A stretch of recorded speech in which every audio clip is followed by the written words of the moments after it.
ليلة حمراء وصرخات قوية تكشف محامي الاسكندرية. هو ايه اللي حصل؟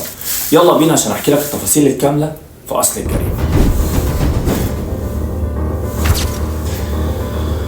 اللي حصل يا سيدي كان تحديدا في محافظة الاسكندرية، وتحديدا بمنطقة المعمورة البلد بإحدى عقارات في شارع 268 الموجود بمنطقة المعمورة البلد جنب مدرسة مي زيادة الثانوية.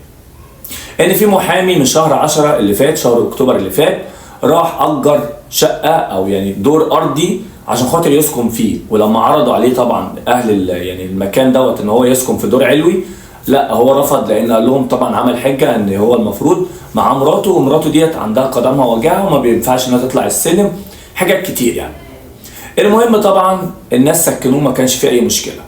ولكن بعد ما سكن كان بيعمل حاجات غريبه، كان دايما قافل الشبابيك بتاعت البيت